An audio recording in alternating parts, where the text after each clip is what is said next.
Bonjour à tous et merci d'être là. Vous m'entendez bien? Oui, c'est beau, parfait. Aujourd'hui, moi, je vais vous présenter un petit peu une réflexion qu'on a menée quand j'ai repris le centre de recherche en géomatique, donc à l'Université Laval. Le doyen m'a dit il faut remettre le centre sur la map. Alors pour un géomaticien, c'était une belle mission. C'était parfait. Donc, on a mené pendant 1 an et demi à peu près un travail de réflexion pour redéfinir un petit peu où en était la géomatique, où est-ce qu'on s'en allait. Vous avez entendu certainement plein de termes divers et variés. Vous voyez des évolutions technologiques et ainsi de suite. Et puis, c'est un peu la mission d'un centre de recherche aussi de prendre du recul, puis de dire où est-ce qu'on s'en va, où est-ce qu'on se positionne, c'est quoi l'avenir de notre domaine et ainsi de suite. Donc, c'est ça que je vais essayer de partager un petit peu avec vous aujourd'hui. Alors j'ai une bonne et une mauvaise nouvelle. La bonne nouvelle et la mauvaise nouvelle, c'est que la géomatique est devenue une commodité. C'est un produit qui est devenu un produit de masse. Vous le savez, la localisation, elle est partout, tout le temps. La géomatique, de ce fait-là, c'est plus la recette, mais ça devient un ingrédient de la recette. C'est-à-dire qu'on ne fait plus de la géomatique pour de la géomatique, mais on utilise la dimension géospatiale de plus en plus pour répondre à des problèmes qui deviennent multidisciplinaires ou pour des domaines d'application très divers et variés. Alors, quitte à choisir l'ingrédient de la recette, j'espère qu'on sera le tabasco de la pizza, là, qui va mettre un petit peu d'épices dans le, dans le mélange. Avec le big data, vous en avez certainement entendu parler, beaucoup de monde utiliser ce terme-là, c'est un terme très commercial. On parle de données massives, là, on imagine à peu près ce que ça peut donner. Alors les données massives, dans le monde de la géomatique, on commence à connaître pas mal, parce que des données de capteurs et autres, on en a beaucoup. Donc on était déjà un petit peu dans le big data avant l'heure. Mais avec ça, toutes les entreprises, les gouvernements et ainsi de suite se sont mis à avoir de plus en plus faim de données. Puis là où ça devenait compliqué de faire rentrer de la géomatique, les gens se sont mis à considérer le géospatial comme une donnée parmi tant d'autres. Ça, c'est la bonne nouvelle.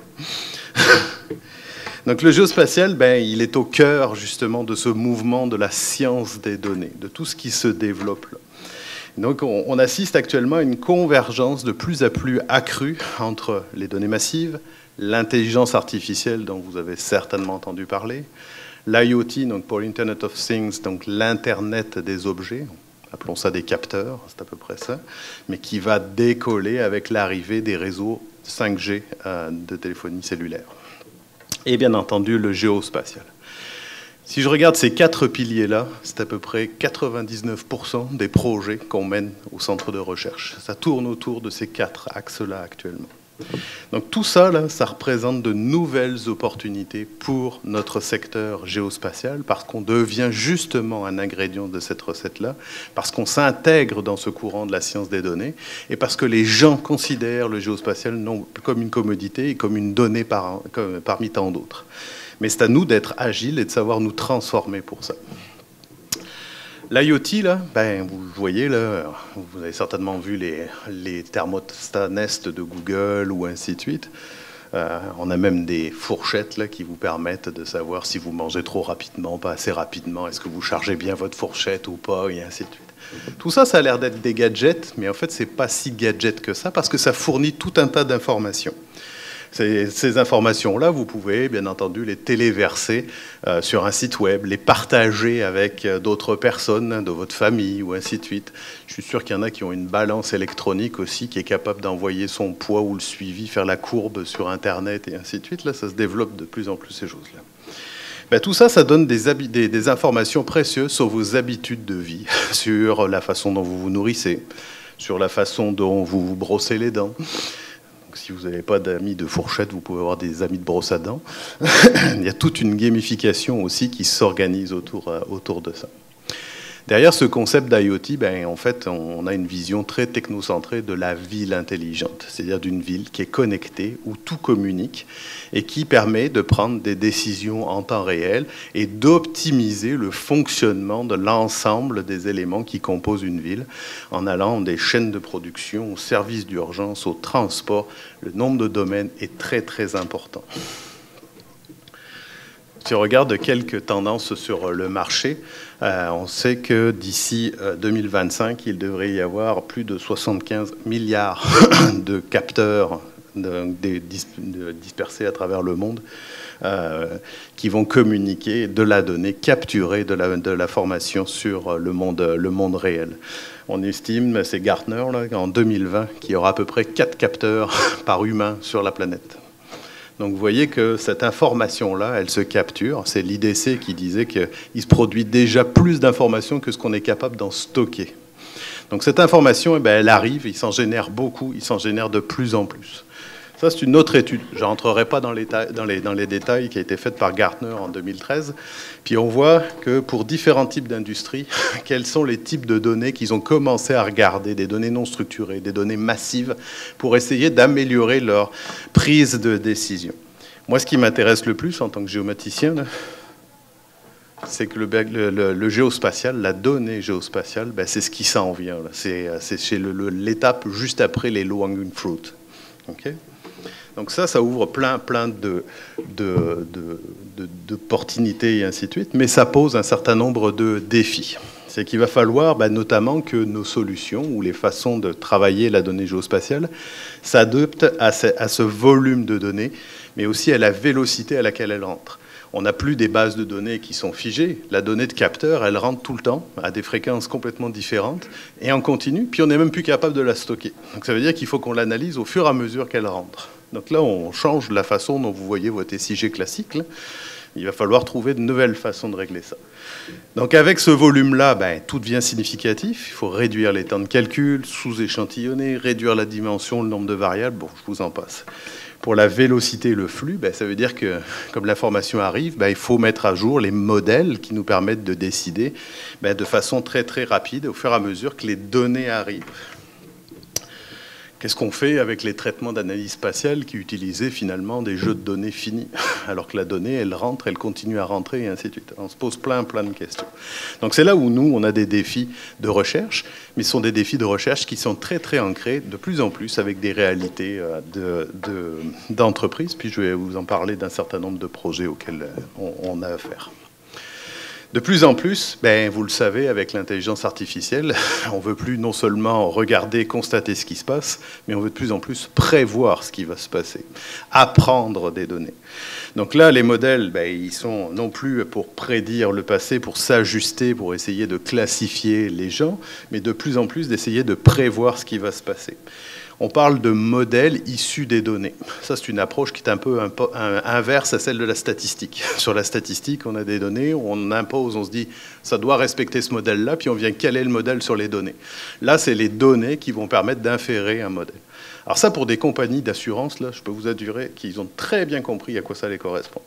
Parce que ça va leur permettre de définir des produits de plus en plus personnalisés pour vous retenir. 1% de rétention de clientèle dans le monde de l'assurance, c'est énorme. C'est un secteur très concurrentiel. Donc le big data, les enjeux autour de ça, ils l'ont très bien compris. Les actuaires sont des statisticiens. De plus en plus, ils regardent ces approches basées sur les données pour essayer d'améliorer leur modèle et vous proposer non plus des grands produits qui s'appliquent à des grandes classes d'individus, mais d'avoir des produits qui s'adaptent de plus en plus à vous, à votre personne, à votre particularité. Donc ça, c'est la raison forte de l'essor actuellement de l'intelligence artificielle. C'est-à-dire qu'il y a tellement de données que ça ne devient plus humainement possible de les regarder, de les traiter, de les interpréter. On est obligé de faire fonctionner des machines pour sortir quelque part le jus de cette information-là. Donc ça, ça fait naître de nouveaux êtres hybrides qu'on appelle des scientifiques de données. Donc tout le monde s'arrache. Ce sont des gens qui sont capables de faire parler les données en utilisant différents points de vue. Et puis l'un de ces points de vue intéressants, c'est le côté géospatial.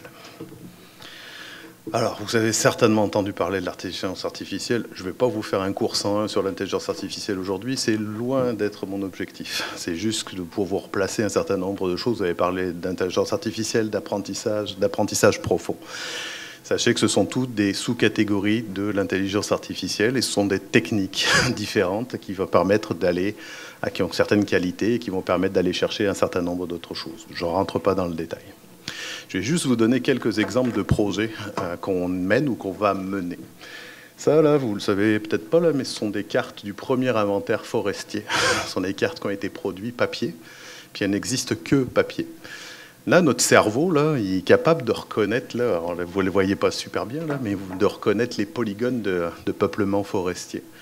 Essayez de faire la même chose avec une machine, ça va être beaucoup plus compliqué parce qu'il y a des tas d'écritures, de traits qui s'enchevêtrent, de tracés qui ont été effacés parce que les cartes étaient roulées, qu'elles ont été plus ou moins bien entreposées. Ben, notre mission, si on l'accepte, ça a été justement de proposer une méthode basée sur des algorithmes d'intelligence artificielle pour essayer d'extraire automatiquement les polygones de peuplement forestier et puis d'en faire un nouveau produit numérique. C'est un projet qu'on a en cours. Alors, est-ce qu'on va y arriver, est-ce qu'on ne va pas y arriver? On a réussi à faire un certain nombre de tests en utilisant différentes techniques. Puis, vous voyez, on est capable de voir, un peu comme le verrait notre cerveau, et puis de ressortir finalement ces polygones-là.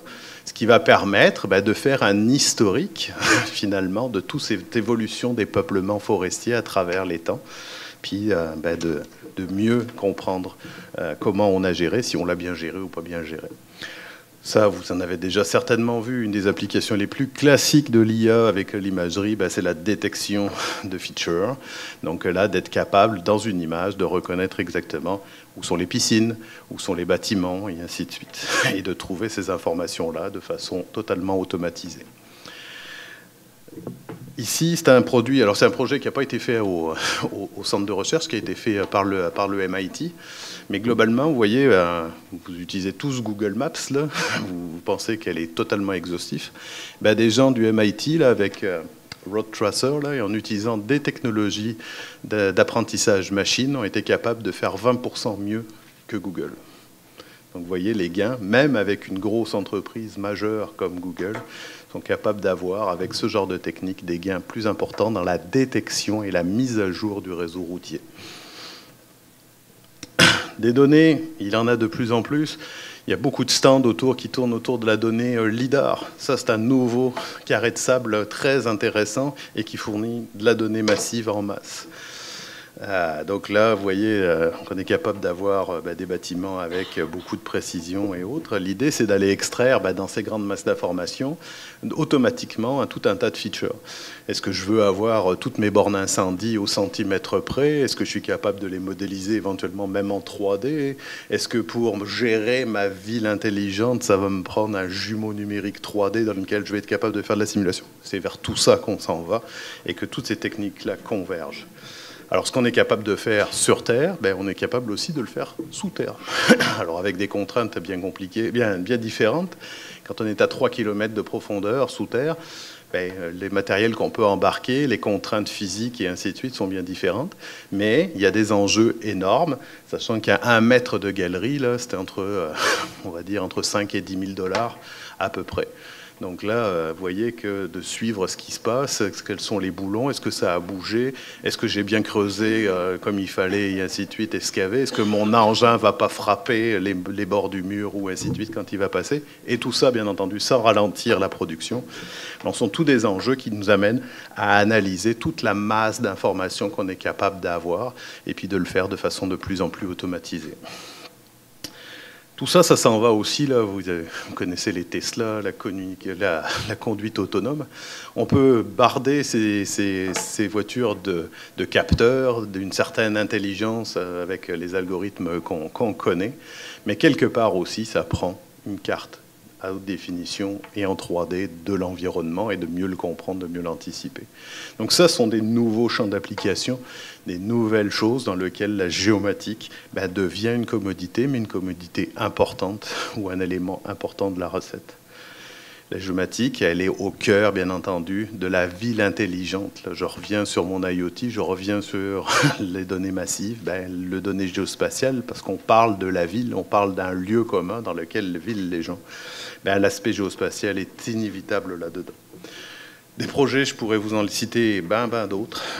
On travaille notamment avec des compagnies d'assurance. Vous savez, les petites applications qui vous permettent de suivre votre comportement puis de vous allouer une prime d'assurance particulière. On veut comprendre de mieux en mieux le comportement d'un usager. vous avez freiné fort à cet endroit-là. Est-ce que vous avez freiné fort parce que vous aviez envie de freiner fort, ou est-ce que le freinage était justifié parce qu'il y a eu un accident, parce qu'il s'est mis à pleuvoir d'un seul coup?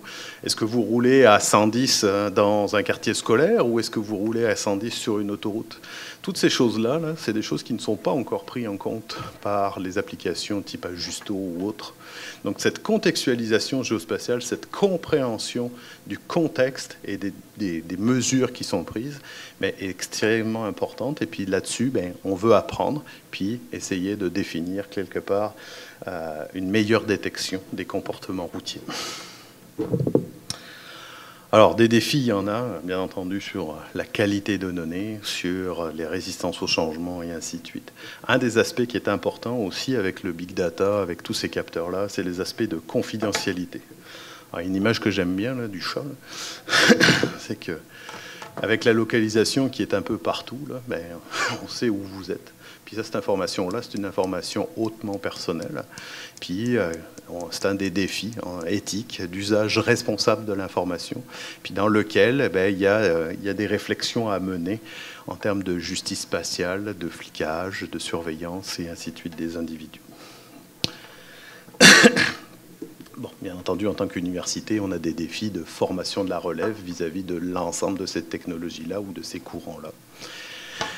Si je regarde la recherche universitaire, là, elle devient, comme je vous l'ai dit, de plus en plus, et puis les projets que je vous ai montrés là sont des exemples, là, de plus en plus multidisciplinaires, intersectoriels et en partenariat avec les milieux. Le gouvernement fédéral, le gouvernement provincial a mis en place des programmes de financement qui fournissent des leviers vraiment intéressants pour avoir un transfert plus rapide et des avantages compétitifs qui se dégagent pour avoir accès à une certaine main-d'œuvre qualifiée. Au CRG, donc au centre, là, c'est 350% d'augmentation de mes subventions en partenariat. Donc c'est majeur. Ça change radicalement la façon dont on va faire de la recherche. Lors du dernier colloque, là, vous voyez, la représentation des gens, c'était pas du tout la même. Là. On a beaucoup d'entreprises privées et dans des secteurs très, très variés. Alors notre programmation scientifique, elle a été renouvelée, mais elle s'appuie finalement sur deux grands pôles de compétences qui ont été cultivés au fur et à mesure des années, puis qui s'inscrivent clairement dans tout ce que je vous ai raconté. À la fois la mesure, sa qualité, sa précision, donc l'aspect vraiment sur les capteurs et la capture des données, et l'autre aspect qui est beaucoup plus sur l'analyse de la donnée, qui est souvent hétérogène et très souvent massive, donc dans différents domaines d'application. Je ne vais pas rentrer dans ces domaines d'application, mais c'est une façon de les décliner. Actuellement, là, moi, j'ai 30 offres qui sont financées par de l'industrie pour des étudiants gradués. Donc, vous voyez le nombre de... Je ne rentre pas dans les détails, c'est illisible, c'est juste pour vous donner l'effet de nombre, ok? Mais nous, on est tellement convaincus de cette approche-là, de la science des données, et que la géomatique devient une commodité là-dedans, qu'on a même décidé de changer le terme de géomatique, de ne plus l'utiliser dans notre nom. Donc depuis le 25 septembre, officiellement, là, le CRG ne s'appelle plus le CRG, ou Centre de recherche en géomatique, il s'appelle le Centre de recherche en données et intelligence géospatiale. Alors le site web n'est pas sorti, mais il va en avoir à nouveau, donc je vous inviterai à le consulter quand il sera disponible. Je vous remercie, puis si vous avez des questions, n'hésitez pas.